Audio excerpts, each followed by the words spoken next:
Guys मैं मजाक नहीं कर रहा, Steve Rogers the real OG captain is back in MCU. He is back in Avengers doomsday और इस बात का लिटरल प्रूफ है मेरे पास। तो एवेंजर्स डूम्सडे में आरडीजे के बाद क्रिस इवांस का रिटर्न जब से अनाउंस हुआ, बहुत से कयास लगने लगे कि क्रिस कौन सा रोल प्ले करेंगे, क्या वो फिर से जॉनी स्टॉर्म बनेंगे या फिर आरडीजे के डूम की तरफ से कैप्टन हाइड्रा बनेंगे या फिर कुछ और। लेकिन तुमने और बाकी सबने जो पॉइंट मिस कर दिया वो ये था कि क्रिस इवांस के साथ साथ हेली एटवेल का भी एवेंजर्स डूम्सडे के लिए रिटर्न अनाउंस हुआ है। प्लस उनका तो रोल भी कंफर्म हो गया है, कैप्टन का प्यार यानी पेगी कार्टर। हेली एटवेल अब एवेंजर्स डूम्सडे में पेगी कार्टर का रोल करने वाली हैं। लेकिन सिविल वॉर में तो पेगी की डेथ हो चुकी थी। तुम्हें याद होगा सिविल वॉर में पेगी बुढ़ी होकर एक नेचुरल वे में टपक गई थी और ससुरे स्टीव ने उसके जाते ही कारस्तानी शुरू भी कर दी थी। सो अगर पेगी मर चुकी है तो फिर वो डूम्सडे में वापस क्यों आ रही है, कैसे आ रही है? और पेगी ही नहीं, अब तो क्रिस इवांस भी वापस आ रहे हैं। तो याद करो एंड गेम में जब कैप्टन स्टोन्स रखने गए थे, उस जर्नी के दौरान वो पेगी के साथ रहे थे एंड अपनी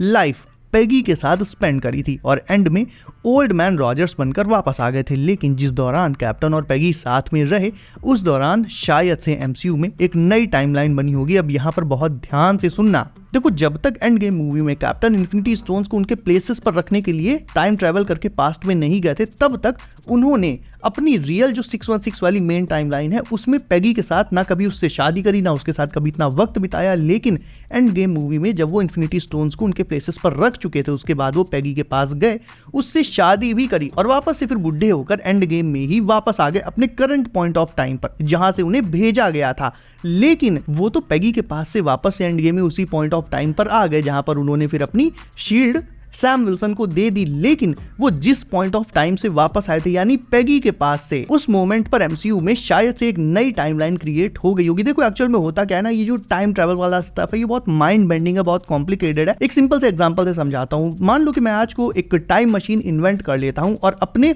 पास्ट में जाकर जब मैं 10 साल का बच्चा होऊंगा, उस बच्चे को मैं जाकर यही टाइम मशीन दे देता हूं टाइम ट्रैवल करके। तो एक तरह से अगर देखा जाए तो जब मैं 10 साल का होऊंगा, मुझे टाइम मशीन अपने आप ही मिल जाएगी बिना मेरे इन्वेंट किए। देगा कौन? मेरा फ्यूचर सेल्फ। यानी 10 साल की एज में मुझे टाइम मशीन मिल भी जाएगी और उसी 10 साल की एज में टेक्निकली मुझे उस टाइम मशीन को इन्वेंट भी करना नहीं पड़ेगा। तो ये टाइम ट्रैवल का एक बहुत ही बेसिक सा पैराडॉक्स है एंड इसी तरह के और बहुत से mind fucking paradox time travel के कॉन्सेप्ट से निकल कर आते हैं। तो मेरे कहने का मतलब ये है कि मान लो ये पेगी है, ये अकेले थी, सिविल वॉर में आकर ये मर गई, लेकिन एंड गेम मूवी यहाँ पर हुई और यहाँ से कैप्टन अमेरिका पेगी के साथ आए, उसके साथ अपनी लाइफ स्पेंड करी और वापस से एंड गेम के पॉइंट ऑफ टाइम पर चले गए।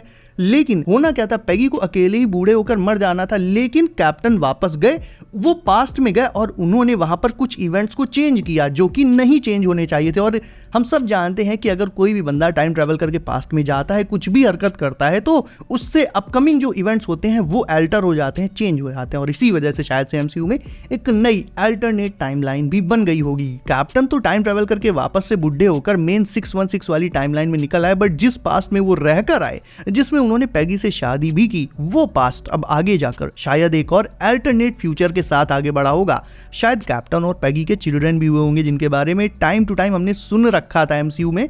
तो कैप्टन और पेगी के साथ रहते टाइम एग्जैक्टली क्या क्या इवेंट्स हुए थे, ये सब हमें एवेंजर्स डूम्सडे में पता चल सकता है। इवन डेडलाइन ने भी ये कहा है और मल्टीपल इनसाइडर्स ने कहा है, हेल यार, एंथोनी मैकी यानी सैम विल्सन ने खुद भी ये कहा है कि एवेंजर्स डूम्सडे में वो फिर से स्टीव रॉजर्स के साथ स्क्रीन शेयर कर सकते हैं। क्रिस इवांस नहीं कहा मैंने, स्टीव रॉजर्स बोला है। प्लस तुमने भी ये सुना होगा कि पहले मार्वल कैप्टन अमेरिका की एक और सोलो मूवी बनाने वाला था जिसमें वो कैप की इन्फिनिटी स्टोन्स वापस रखने वाली जर्नी को दिखाता, और ये सच है। 2021 में मार्वल के ऐसे प्लान्स थे कि वो कैप्टन अमेरिका की एक और सोलो मूवी बनाए जिसमें कि वो इन्फिनिटी स्टोन्स रखने की उसकी पूरी जर्नी को, सारे इवेंट्स को दिखाए। लेकिन वो मूवी समहाउ समवाई कैंसिल हो गई, आई डोंट नो व्हाई। लेकिन हो सकता है मार्वल ने उसे इसीलिए कैंसिल किया हो कि उस मूवी की जो स्टोरी लाइन थी उसे वो आगे एवेंजर्स डूम्सडे में अप्लाई करके क्रिस इवांस को लॉजिकल तरीके से एक बार फिर से एमसीयू में वापस ला सके। तो डेफिनेटली मेरे ख्याल से Chris again Steve Rogers play कर सकते हैं, क्योंकि जॉनी तो बेचारा मारा ही गया। क्रिस मार्वल में 2 कैरेक्टर्स ऑलरेडी प्ले कर चुके हैं, सो अगर फिर से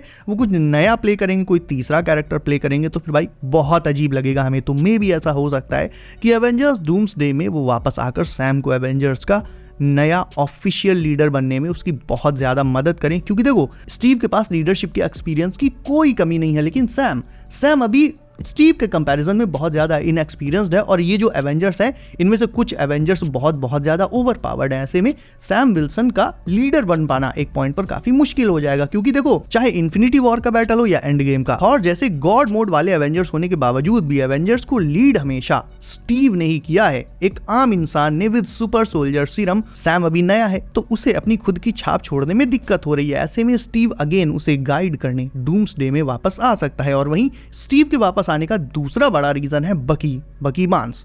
बकी और स्टीव हमेशा से ही बेस्ट फ्रेंड्स रहे हैं। इवन जब चूज करने की बात आई तो स्टीव ने टोनी की जगह बकी की फ्रेंडशिप को चूज किया। वर्ल्ड वॉर 2 में भी स्टीव एंड बकी साइड बाय साइड लड़े थे। ऐसे में स्टीव सैम को गाइड करने के अलावा बकी की डूम के अगेंस्ट हेल्प करने आ सकता है, क्योंकि falcon and the winter soldier में भी हमने देखा था कि बकी अभी भी अपनी विंटर सोल्जर वाली करतूतों को याद करके पीटीएसडी में रहता है। और ऐसे में जब मल्टीवर्स तबाह हो रहा होगा तो सबसे ज्यादा जरूरत उसे अपने बेस्टी की ही होगी। एंड फाइनल रीजन है स्टीव के वापस आने का आयरन मैन के साथ एक लास्ट टाइम स्क्रीन शेयर करना। अब आई नो इसमें लोगों के मिक्स्ड रिएक्शंस हो सकते हैं, मैंने बहुत एक तरह से लॉन्ग शॉट मार दिया, बट टू बी ऑनेस्ट यार सीक्रेट वॉर्स इन हीरोज के मिलने का लास्ट चांस है। इसके बाद तुम अपने favourite Iron Man, Captain America, इन सबको कभी भी नहीं देख पाओगे, कभी भी नहीं, क्योंकि एमसीयू हो जाएगा रिबूट और ये एक्टर्स हमेशा के लिए मार्वल से रिटायर हो जाएंगे। तो ये मार्वल का बिगेस्ट सेलिब्रेशन है और बिना क्लासिक सुपर हीरोज के ये सेलिब्रेशन पूरा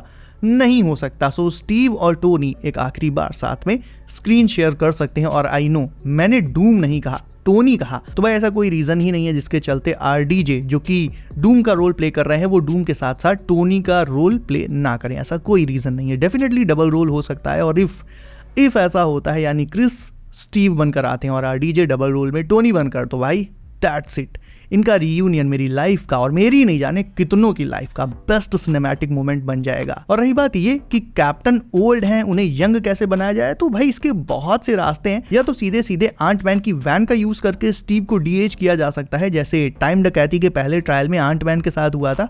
वो गया था एडल्ट बनकर बट वापस आया था छुटकू बनकर। इसी तरह से ओल्ड मैन स्टीव को भी मशीन में डालकर वापस से यंग स्टीव बनाया जा सकता है। बट आई पर्सनली थिंक कि क्योंकि पैगी कार्टर वापस आ रही है तो हो सकता है ये यंग स्टीव जो स्टोन्स रखने के बाद पैगी के पास गया था वो ही समहाउ वापस आ जाए टाइम ट्रैवल करके। और ऐसा बस मैं इसलिए बोल रहा हूं ना क्योंकि पैगी वापस आ रही है, बस केवल इसीलिए। सो यस, ये चीज यहाँ पर ज्यादा लॉजिकल रहेगी। सच में भाई मल्टीवर्स स्टफ ना बहुत कॉम्प्लिकेटेड है, बहुत माइंड बेंडिंग है। Let's see what happens. रास्ते बहुत से हैं बशर्ते कुछ नया एंड यूनिक एंड लॉजिकल हो बस। सो क्या लगता है तुम्हें, क्रिस कैप्टन बनकर आएंगे या नहीं, मुझे कमेंट करके बताओ। इसके साथ ही साथ वीडियो अच्छी लगी तो उसे लाइक करके चैनल आउट कर लो। सब नोटिफिकेशन कॉल पर डालना बिल्कुल मत भूलना ताकि आने वाली नई एमसीयू अपडेट्स तुमसे कभी भी मिस ना हो। सो बी सेफ गाइस, अपना ख्याल रखिए आप। मेरा नाम है Himanshu and as always I will see you in next one.